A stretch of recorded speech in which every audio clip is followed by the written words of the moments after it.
belajar bersama-sama di kelas 6. Terima kasih atas kehadirannya panjenengan semua. Anak-anak, sebelum kita belajar, kita berdoa dulu ya. Sebelum berdoa, ayo dibakar dulu semangatnya. Siap? Siap. 1, 2, 3. Tangan ke atas menggapai bintang, tangan ke samping burung yang terbang, tangan ke depan ikan berenang, duduk yang rapi siap belajar, rambut putar tangan diputar, gulung-gulung tangan digulung, ular melingkar di pagar bundar, kanan, kiri, atas, bawah, siap berdoa. Bismillahirrahmanirrahim. Terima kasih. Tepuk tangan untuk kita semua. Baik, anak-anakku dan ibu bapak guru dari SDN Singonegara 2, saya memperkenalkan diri. Nama saya Nur Intan Kurniawati. Saya calon guru penggerak angkatan 8 dari Kota Kediri, Jawa Timur. Pagi ini saya ingin menyebarkan pemahaman dan pengalaman penerapan budaya positif sesuai dengan modul 1.4 yang setelah selesai saya pelajari. Minta waktunya nih.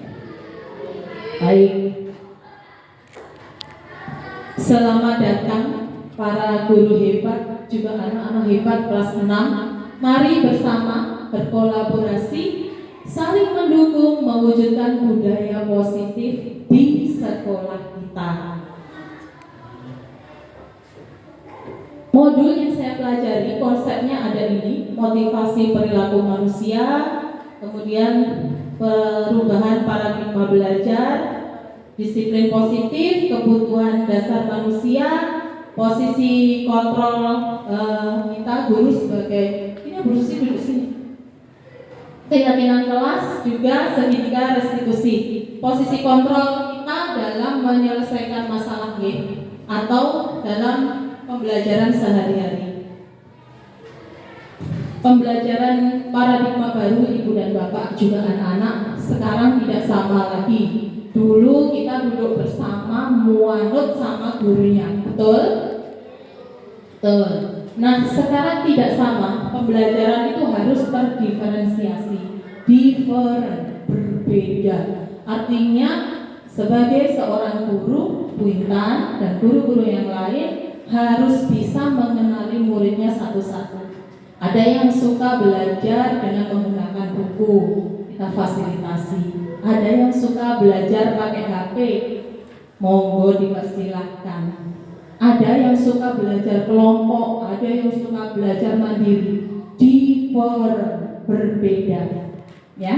Makanya sebagai seorang guru pasti Bu Intan mengenali anak-anak gaya belajarnya suka yang bagaimana ini. Itu ya. Apakah sudah begitu anak-anakku? Nah, Bu Intan sudah memberikan kebebasan kamu ya. Gaya belajarnya seperti apa? Diikuti. Begitu kan? Ya. Anak suka nggak kalau belajar begitu? Suka. Apa? Suka nggak kalau kita kembali seperti dulu? Bu Intan nomornya sampai duduk rapi mendengarkan. Ayo, Rami, diam. Suka nggak begitu? Tidak. Sukanya yang gaya belajarnya diikuti ya. Ya, oke.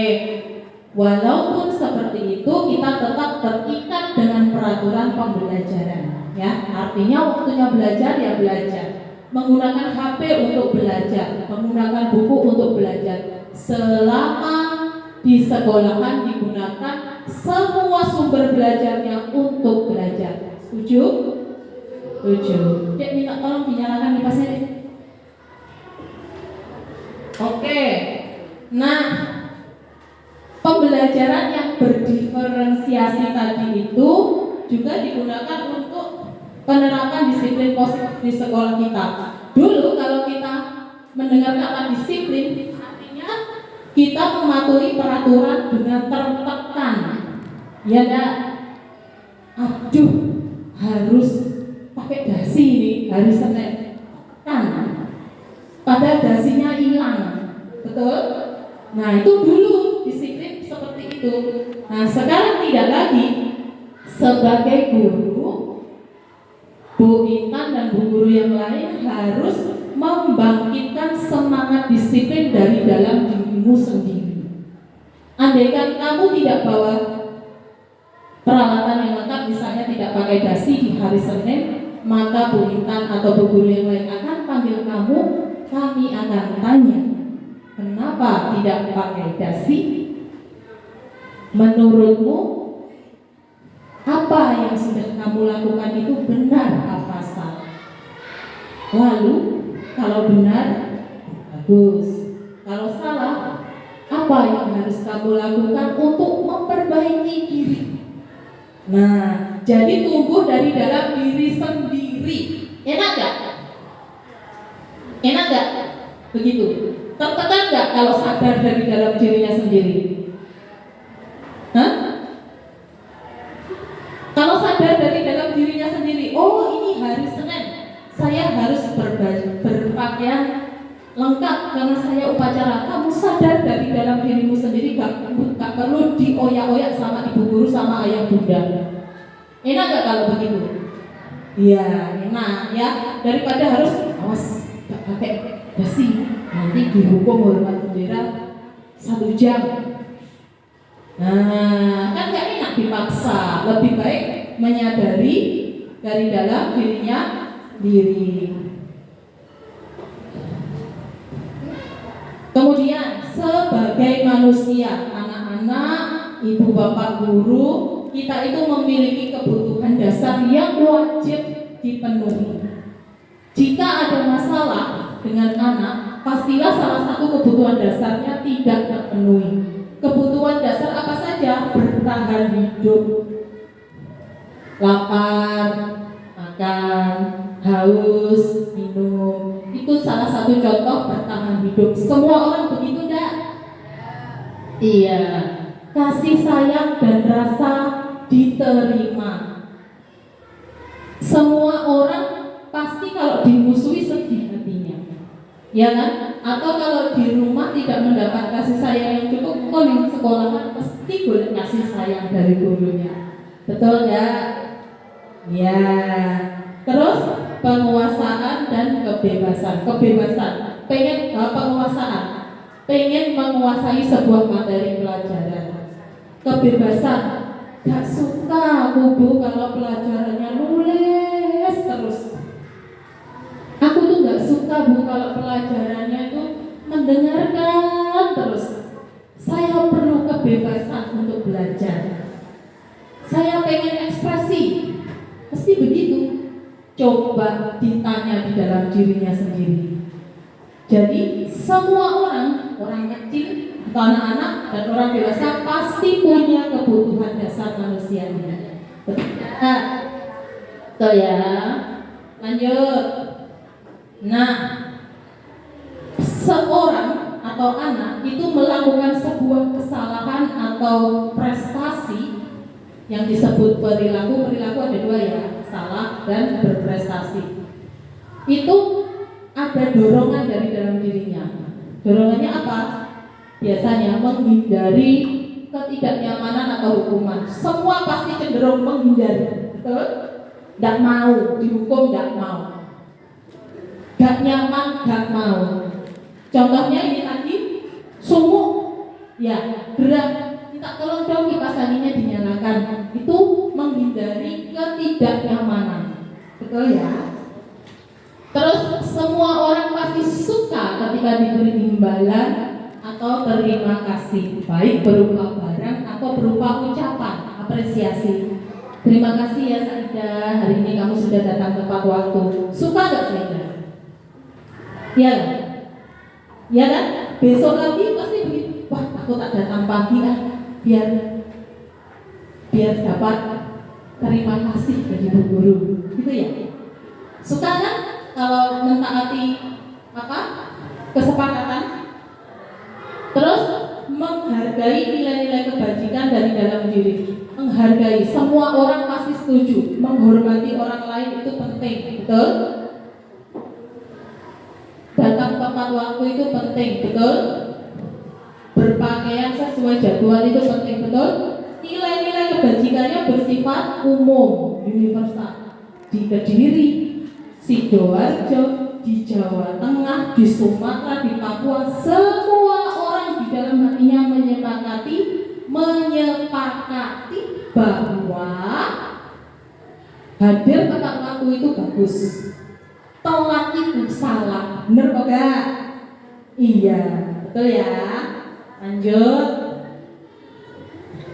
Nah, disiplin dengan identitas gagal itu biasanya bukan dengan hukuman.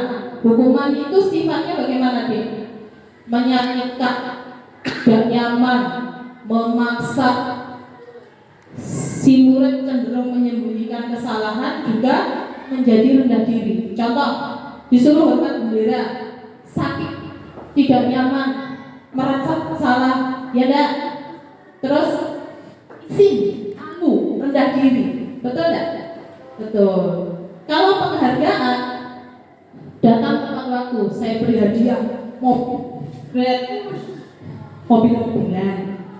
Nih, aduh, Vino pintar sekali datang tepat waktu. Ibu Intan kasih mobilan untuk Ubi. Enggak efektif, tidak efektif. Kenapa? Karena Vino nanti akan merusak hubungannya dengan Bu Intan. Enak, Bu Intan selalu dapat hadiah, tuh efektif. Lu mendapat hadiah, jangan ya. Mematikan kreativitas. Jadi tidak kreatif. Pagi harus, Bu, pokoknya besok pagi harus dibangunkan tepat waktu biar aku datang tepat waktu di sekolah biar dapat mobil-mobilan. Tidak punya kreativitas belajar bangun sendiri. Betul enggak? Itu identitasnya gagal ya, gagal disiplin seperti itu ya. Yang sukses gimana? Sukses itu konsekuensi dan restitusi. Konsekuensi itu penguatannya jangka pendek, cepat ya, yang dulu, terus perlu monitoring berkelanjutan. Murid jadi menghormati peraturan, namun karena dia dipaksa menghormati, muridnya jadi kehilangan waktu untuk merenungi kesalahan. Bocah dipaksa, sampai dipaksa patuh, sehingga sangat ngerti ya harus patuh. Di dalam dirinya tidak paham kenapa saya harus patuh, kenapa saya harus pakai sepatu hitam kalau Senin. Gitu ya. Senin Mas Ardi. Kalau tidak Senin kan tidak apa-apa. Oke, yang selanjutnya dengan identitas sukses itu restitusi. Kalau guru melakukan restitusi kepada muridnya, muridnya jadi bertanggung jawab. Kemudian muridnya jadi bisa menyelesaikan masalahnya, muridnya jadi menghormati dirinya sendiri. Si murid jadi memegang kontrol kepada dirinya sendiri. Ya, murid bersemangat memperbaiki kesalahannya. Itu restitusi ya. Ini pengertian restitusi anak-anak untuk ibu guru ya. Anak-anak nyimak dulu. Restitusi adalah proses ciptakan kondisi bagi murid untuk memperbaiki kesalahan mereka sehingga mereka dapat kembali pada kelompok mereka dengan karakter yang kuat. Restitusi bukan kesalahan, restitusi adalah sebuah tawaran dan bukan paksaan. Restitusi fokus pada solusi dan dapat mengembalikan murid yang berbuat salah pada kelompoknya. Ciri-cirinya ini bukan menebus kesalahan, kemudian dapat memperbaiki hubungan,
apa yang saya lakukan, apa yang dilakukan oleh gurunya.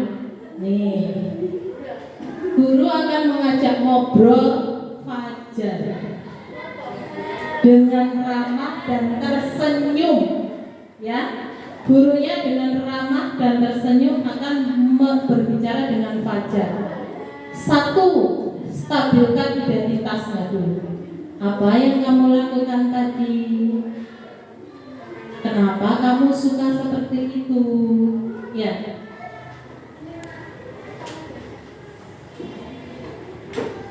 Lalu memvalidasi tindakan yang salah. Kira-kira kalau kamu berbuat seperti itu, apa yang salah? Siapa yang rugi? Keyakinan kelas yang mana yang kamu langgar? Nah, si Fajar jawab apa kemarin? Saya ingin main dalam rebana karena saya suka. Kan saya sudah selesai. Terus Bu Intan akan bertanya kepada Fajar, bagaimana kalau kita cari solusi?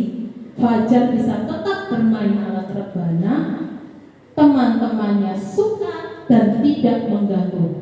Apa yang dijawab Fajar? Saya pengen ikut tim rebana aja, Bu. Nah, kalau ingin ikut tim rebana, apa yang harus dilakukan? Menghubungi guru rebana. Itu ya. Baik, nanti kalau kamu sudah tergabung dalam tim rebana, Bu Intan dan teman-teman akan dengan senang hati mendengarkan dan menyaksikan kamu bermain rebana. Bermain rebana di saat dan waktu yang tepat. Begitu ya Fajar kemarin praktek kita. Ya. Baik. Selanjutnya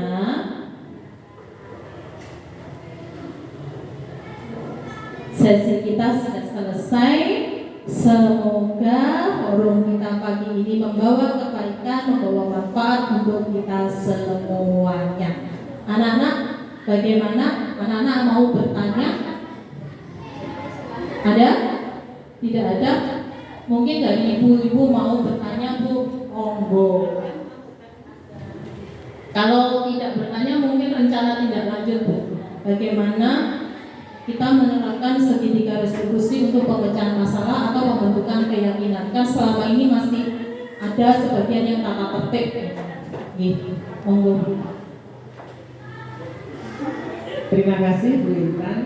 Apa yang sudah dengan sampaikan ke kita semua menjadi bekal menolong kita untuk lebih baik lagi. Mohon ini juga ditularkan kepada teman-teman yang lain. Kalau kemarin kita masih menghukum anak karena suatu kesalahan, suatu tindakan, ini nanti bisa menjadi contoh yang baik dan anak-anak juga legowo ketika mereka mendapatkan teguran dari gurunya. Jadi mereka tidak merasa dipermalukan, tetapi mereka sadar dari dirinya sendiri bahwa apa yang saya lakukan itu salah. Jadi terima kasih memberi pencerahan, memberikan pengetahuan baru kepada teman-teman semuanya. Demikian juga kepada anak-anak, tetap semangat. Senang nggak hari ini? Senang ya. Kalau belajar seperti ini senang nggak? Senang. Ya, sekali lagi terima kasih Bu Intan. Terus semangat untuk maju. Terima kasih. Ananda, ada yang mau disampaikan mungkin? Ananda? Tidak ada, cukup? Cukup? Coba di sesi terakhir kita biar tetap semangat, tepuk semangat dulu ya. Tepuk semangat.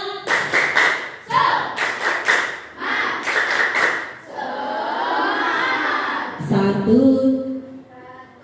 dari kanan, Satu dari kiri, gabung menjadi dua membuat jembatan. panjang. Dua jari kanan, dua jari kiri, ku gabung menjadi empat. Membuat kamera ceprik. Tiga jari kanan, Tiga jari kiri, ku gabung menjadi enam, ku buat menara. tinggi. Empat, Jari kanan,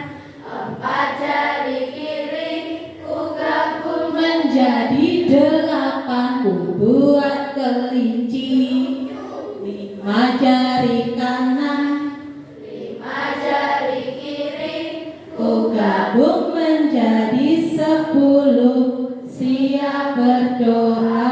Alhamdulillah. Terima kasih Ibu dan ibu-ibu yang lain, bapak-bapak, juga anak-anak. Sesi kita selesai. Sampai jumpa nanti setelah istirahat ya. Wassalamualaikum warahmatullahi wabarakatuh.